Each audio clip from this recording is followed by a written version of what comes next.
इस कार्यक्रम के प्रायोजक हैं रायपुर होम्स। गुरुवार को हल्के उतार चढ़ाव के बीच भारतीय शेयर बाजार हरे निशान में बंद हुए। सेंसेक्स 141 अंक बढ़कर तो निफ्टी 23,500 के पार बंद हुआ।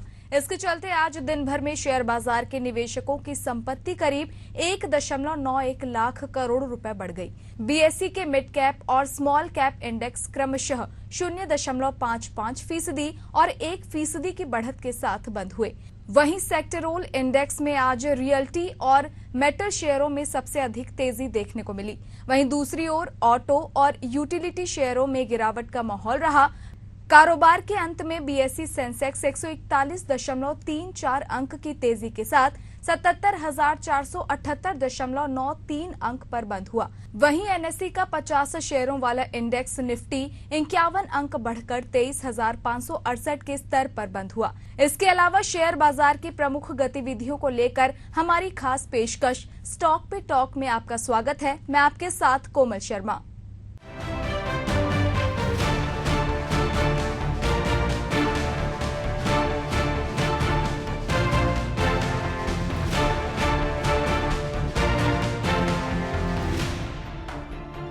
बैंकिंग सेक्टर में भारत सरकार की सबसे बड़ी organization State Bank of India ने अपनी मौजूदा अर्थव्यवस्था को और मजबूत करने की योजना के तहत 20,000 करोड़ रुपए जुटाने का लक्ष्य रखा है। इससे पहले एसबीआई ने एक अन्य योजना के जरिए 5,000 करोड़ रुपए जुटाए थे।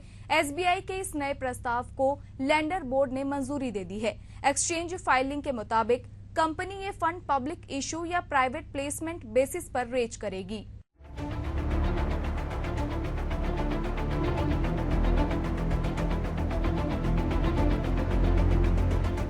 भारत सरकार की प्रमुख पीएसयू में बैंकिंग सेक्टर के स्टेट बैंक ऑफ इंडिया सबसे बड़ी कंपनी होने के साथ ही आम जनता के लिए भी आसान पहुंच वाली बैंकिंग व्यवस्था है। देश की सबसे बड़ी आबादी का भरोसा स्टेट बैंक ऑफ इंडिया पर है, तो बैंकिंग शेयर बाजार में भी एसबीआई का अपना दबदबा है।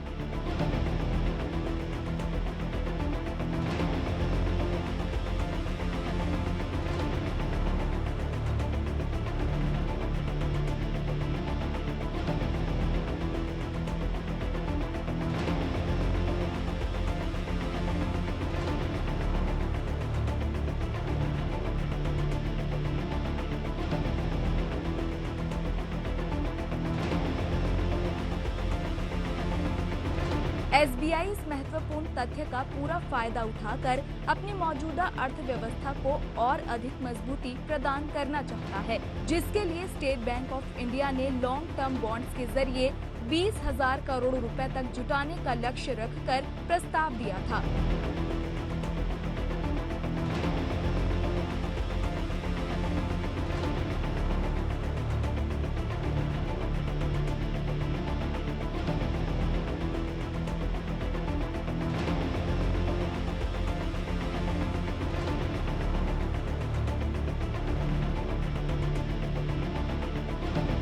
मौजूदा वित्त वर्ष 2024-25 में स्टेट बैंक ऑफ इंडिया ने लॉन्ग टर्म बॉन्ड्स के जरिए 20,000 करोड़ रुपए तक जुटाने का लक्ष्य रखकर प्रस्ताव दिया था, जिस पर लेंडर के बोर्ड ने इसकी मंजूरी दे दी है।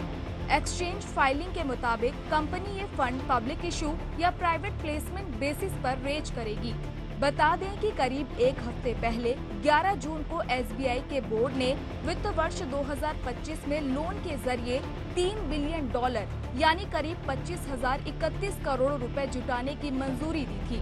तब बैंक ने ये कहा था कि वो पब्लिक ऑफर या सीनियर सिक्योर्ड नोट्स के निजी प्लेसमेंट के माध्यम से एक या उससे ज्यादा किश्तों में फंड जुटाएगा।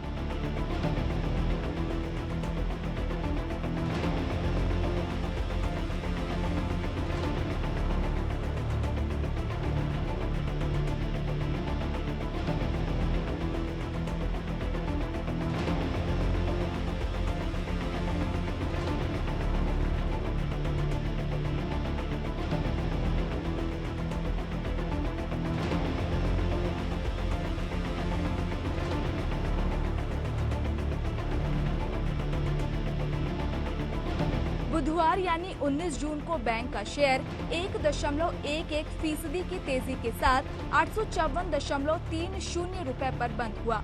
इसका मार्केट कैप 7.60 लाख करोड़ रुपए है।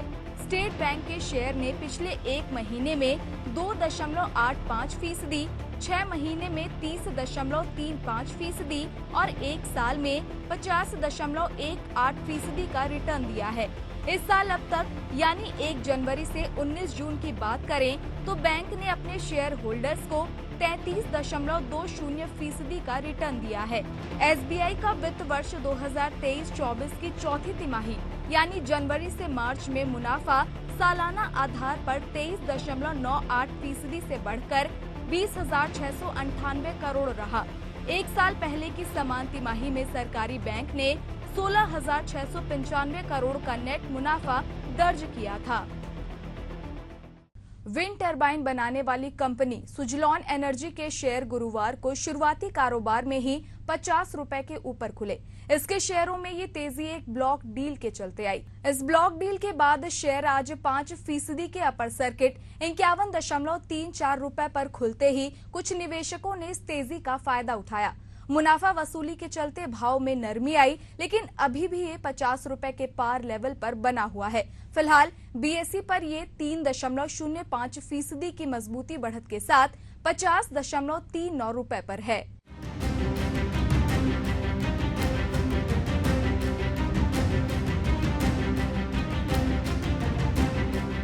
एक्सचेंजों पर मौजूद डेटा के मुताबिक सुजलॉन एनर्जी के 3.7 करोड़ शेयरों का लेन देन हुआ। ये कंपनी की 0.3% हिस्सेदारी के बराबर है। इस डील की वैल्यू करीब 179 करोड़ रुपए है। हालांकि शेयरों को किसने खरीदा और किसने बेचा, इसकी आधिकारिक जानकारी नहीं मिल पाई है। लेकिन ब्लॉक डील की खबर के चलते सुजलॉन एनर्जी के शेयरों में बढ़त बरकरार है। पिछले दिनों की बात की जाए तो सुजलॉन एनर्जी ने लगातार बढ़त बनाकर रखी है।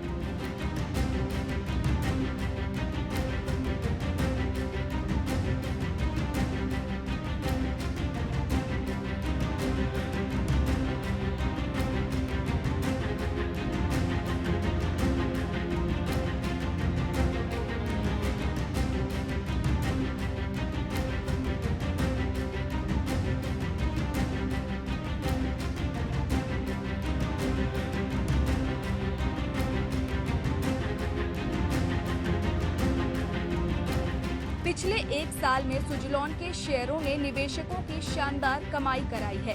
पिछले साल 23 जून 2023 को ये एक साल का निचला स्तर 13.28 रुपए था।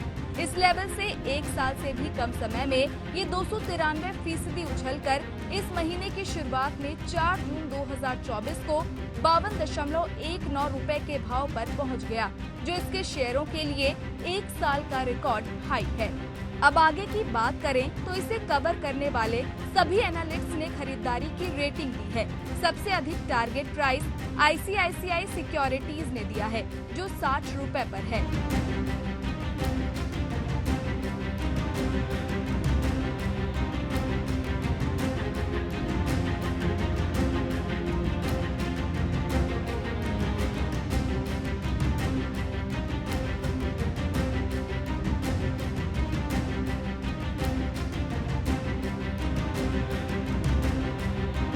सुजलॉन के शेयर इस साल अब तक 33% उछल चुके हैं। अगर इसकी तेजी बरकरार रहती है तो ये लगातार 5वां साल होगा जब इसके शेयर पॉजिटिव जोन में बंद होंगे। ये वर्ष 2020 से ही सालाना पॉजिटिव रिटर्न दे रहा है। हालांकि डिविडेंड को लेकर बात करें तो नेट कैश बैलेंस शीट के बावजूद अभी इसके आसार नहीं दिख रहे हैं। मार्च तिमाही के अर्निंग्स कॉल्स के दौरान सुजलॉन के मैनेजमेंट ने संकेत दिया था कि इसे लेकर विचार किया जा सकता है। कंपनी के मुख्य वित्तीय अधिकारी हिमांशु मोदी ने कहा था कि कंपनी का एक बिजनेस प्लान है जो इस वित्त वर्ष 2025 में हासिल हो सकता है। इसके बाद डिविडेंड जैसे प्रस्ताव पर विचार हो सकता है। दुनिया के सबसे बड़े क्रिप्टो करेंसी एक्सचेंज बाइनेंस पर भारत की फाइनेंशियल इंटेलिजेंस यूनिट ने 18.82 करोड़ रुपए का जुर्माना लगाया है। FIUIND ने 19 जून को इससे जुड़ा आदेश जारी किया। ये फैसला 9 ऑफशोर एक्सचेंजों को ब्लॉक करने के 9 महीने बाद आया है। करीब 9 महीने पहले 9 विदेशी एक्सचेंजों को prevention of money laundering act 2002 के तहत स्थानीय एंटी मनी लॉन्ड्रिंग से जुड़े नियमों को न मानने और रजिस्ट्रेशन नहीं कराने के चलते ही ब्लॉक किया गया था।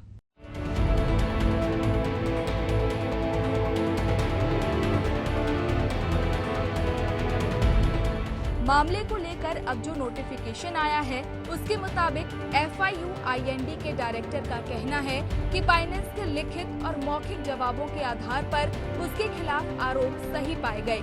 इसके चलते बाइनेंस पर 18.82 करोड़ रुपए का जुर्माना लगाया गया है। इसके अलावा बाइनेंस को सभी लेन देन का रिकॉर्ड मेंटेन करने समेत सभी नियमों का पालन करने को कहा गया है। पिछले साल दिसंबर के आखिरी में ये सामने आया कि बाइनेंस, OKX, Huobi और KuCoin समेत 9 विदेशी एक्सचेंज FIUIND के तहत रजिस्टर्ड नहीं हैं और PMLA 2002 के प्रावधानों का पालन भी नहीं कर रही हैं। इसके चलते जनवरी में इनके URL को ब्लॉक करने का सरकार ने आदेश दिया था। इनके ऐप्स भी एप्पल और गूगल के ऐप स्टोर से हटा दिए गए। बाइनेंस की प्रतिद्वंदी KuCoin अब रजिस्टर्ड हो चुकी है और 34.5 लाख रुपए का जुर्माना चुकाने के बाद कामकाज भी शुरू कर चुकी है। इसने भारत में फिर से मार्च में एंट्री मारी। हालांकि OKX की बात करें तो इसने 30 अप्रैल से भारत में अपनी सर्विसेज बंद करने का फैसला किया।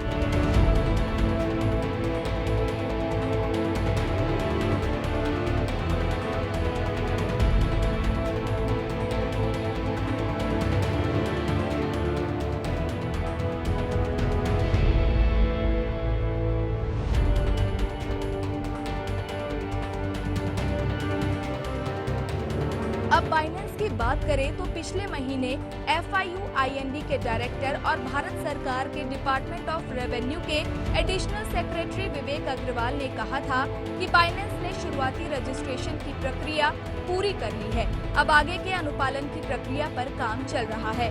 इस पर जुर्माने की राशि तय कर दी गई है। तो अब ये देखना होगा कि क्या KuCoin की तरह ये भी यहाँ कारोबार फिर से शुरू करेगी या नहीं। बाइनेंस भारत में फिर से कारोबार शुरू करेगी तो इससे माहौल कुछ बदला मिलेगा। स्थानीय क्रिप्टो एक्सचेंज पिछले 2 साल से नियामकीय अनिश्चितता टोकन की कीमतों की वोलेटिलिटी और क्रिप्टो के आय पर 30% का टैक्स और 10,000 रुपए के हर क्रिप्टो ट्रांजैक्शन पर 1% के TDS के चलते दिक्कतों से जूझ रही है। इसके चलते ही खुदरा निवेशक भारत में गैर रजिस्टर्ड वैश्विक एक्सचेंजों की तरफ शिफ्ट हुए ताकि टैक्स बचाया जा सके।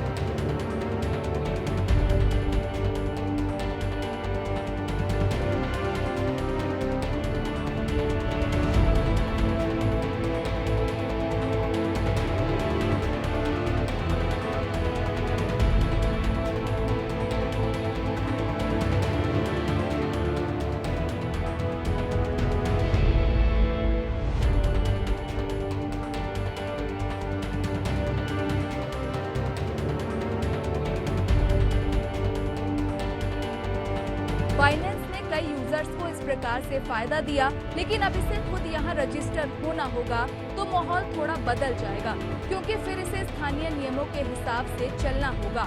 मीडिया रिपोर्ट्स के मुताबिक ब्लॉक होने से पहले भारतीय निवेशकों की $400 करोड़ की क्रिप्टो होल्डिंग्स का करीब 90% इसी के पास था। SBI के बाद अब अनिल अग्रवाल की Vedanta limited non convertible debenture के प्राइवेट प्लेसमेंट के माध्यम से 1000 करोड़ रुपए जुटाएगी। शेयर बाजारों को दी गई जानकारी में कहा गया है कि कंपनी के बोर्ड ने 1 लाख रुपए फेस वैल्यू वाले 1 लाख सुरक्षित रेटेड सूचीबद्ध रिडीमेबल डिबेंचर जारी करने को मंजूरी दे दी है। NCD BSE पर लिस्ट होंगे। 20 जून को कंपनी के बोर्ड की बैठक के दौरान वेदांता के शेयर करीब 7% उछल गए।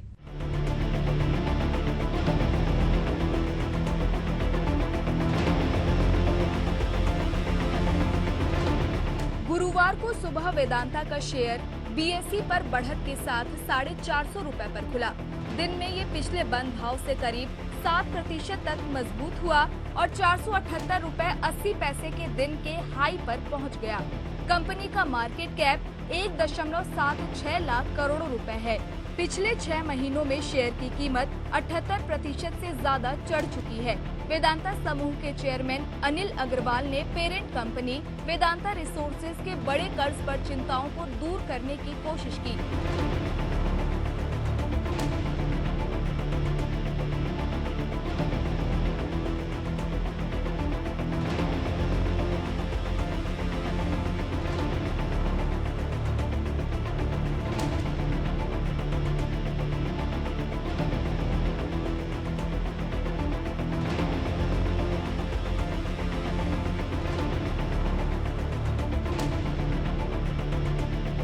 अग्रवाल ने साथ ही कहा कि कर्ज आरामदायक स्तर पर बना हुआ है और वेदांता रिसोर्सेज अपने ऋण दायित्वों को पूरा करने के लिए अच्छी स्थिति में है।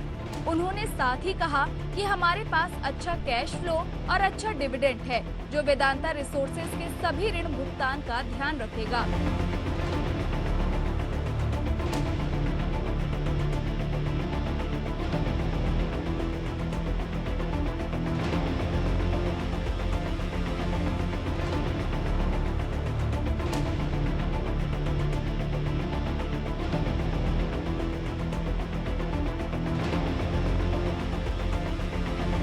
समूह के चेयरमैन अग्रवाल ने ये भी आश्वासन दिया कि promoter Vedanta resources Vedanta limited में अपनी हिस्सेदारी बनाए रखने का इरादा रखती है और इक्विटी डाइल्यूशन की कोई योजना नहीं है।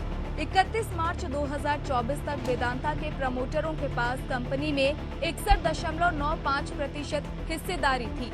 अग्रवाल ने कहा, इस समय हमारी हिस्सेदारी को 61.5% से नीचे लाने की कोई योजना नहीं है।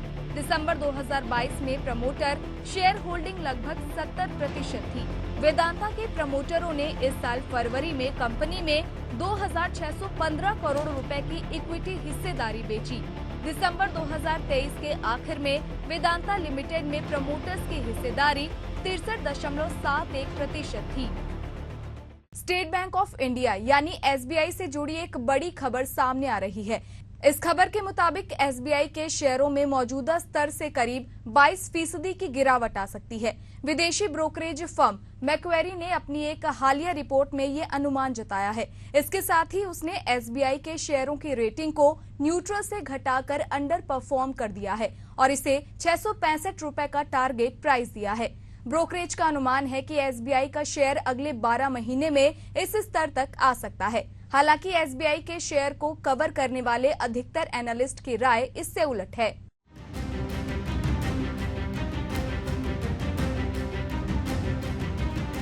एसबीआई के स्टॉक को फिलहाल करीब 49 एनालिस्ट कवर कर रहे हैं।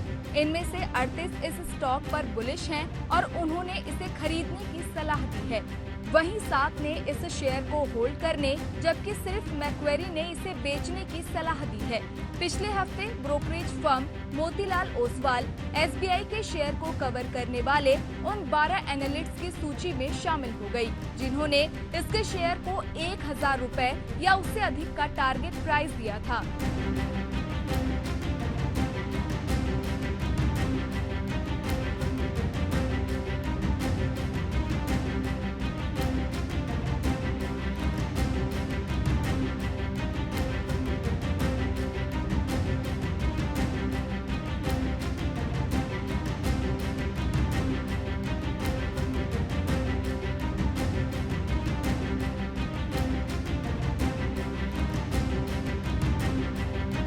मैक्वेरी ने अपने नोट में लिखा है कि एसबीआई की रेटिंग घटाए जाने के पीछे मुख्य वजह एक्सपेक्टेड क्रेडिट लॉस पर आने वाले आगामी नियम है।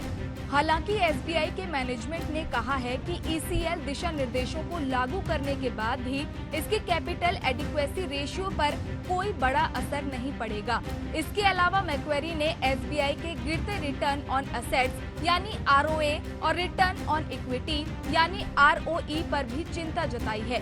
ब्रोकरेज का अनुमान है कि वित्त वर्ष 2026 के अंत तक SBI का ROA घटकर 0.9% हो जाएगा। मार्च तिमाही के अंत में SBI का ROA 1.36% था।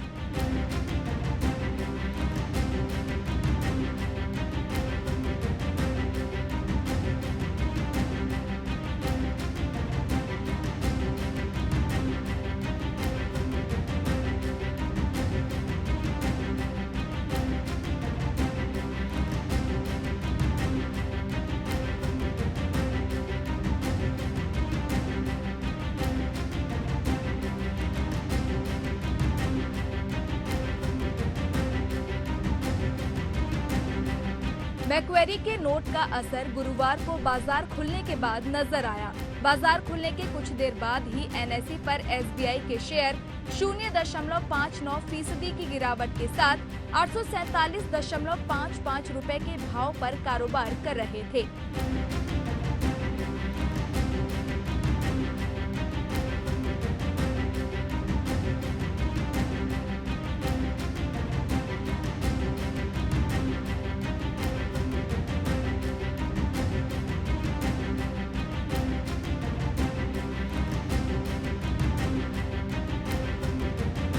इसके बाद इसमें दिन के अंतराल के साथ ही और भी गिरावट दर्ज होती रही और दोपहर बाद ये गिरावट बढ़कर 1.00% से अधिक पहुंच गया। बता दें कि इस साल अब तक बैंक के शेयरों में करीब 32% की तेजी आई है।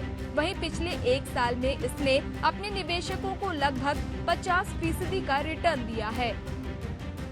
देश की सबसे चर्चित इलेक्ट्रिक बाइक बनाने वाली सबसे बड़ी कंपनी ओला इलेक्ट्रिक के IPO का पहला चरण पूरा हो गया है। बाजार नियामक सेबी ने इसके IPO को मंजूरी दे दी है। ये पहली बार है जब सेबी ने किसी EV स्टार्टअप के IPO को मंजूरी दी है और ये नया दौर कंपनियों के लिए 2024 के सबसे बड़े IPO में शुमार होगा। ये IPO करीब 5,500 करोड़ रुपए का है। सॉफ्टबैंक और टेमासेक के निवेश वाली ओला ने बाजार नियामक सेबी के पास IPO का ड्राफ्ट रेड हेरिंग प्रोस्पेक्ट्स पिछले साल 22 दिसंबर 2023 को फाइल किया था।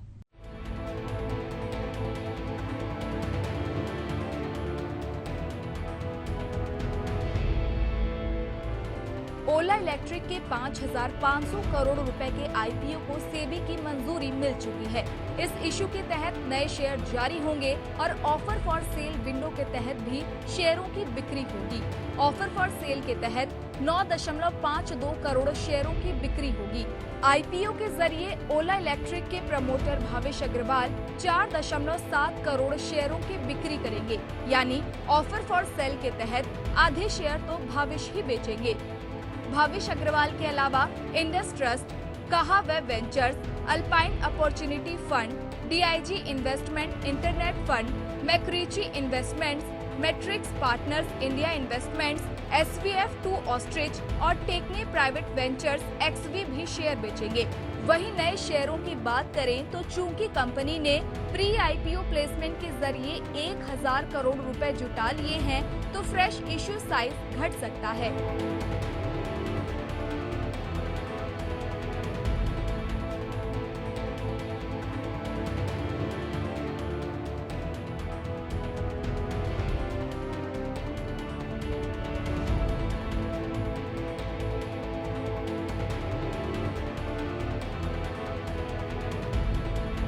अब IPO के जरिए जुटाए गए पैसों के इस्तेमाल की बात करें तो ऑफर फॉर सेल का पैसा शेयर बेचने वाले शेयर होल्डर्स को मिलेगा।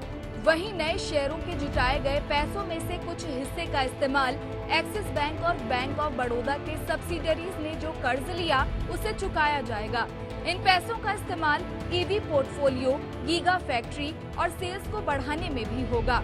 गीगा फैक्ट्री की क्षमता का विस्तार करने के लिए करीब 1,264 करोड़ कर्ज चुकाने में 800 करोड़ और 3,500 करोड़ का उपयोग ऑर्गेनिक ग्रोथ के लिए किया जाएगा। अगले 3 वर्षों में R&D के लिए 1,600 करोड़ रुपए की जरूरत होगी।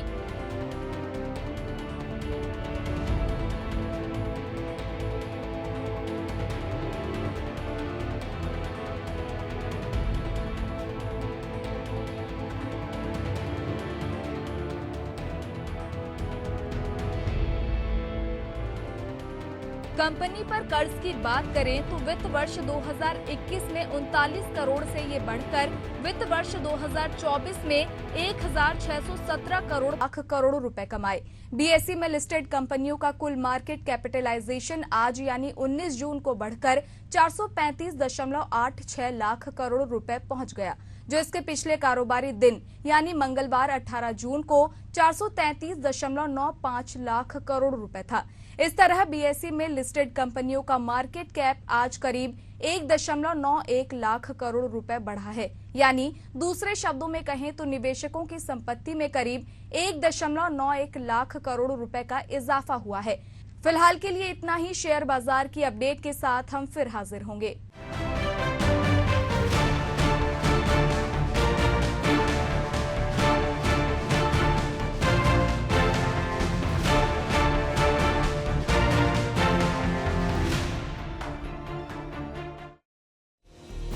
इस कार्यक्रम के प्रायोजक हैं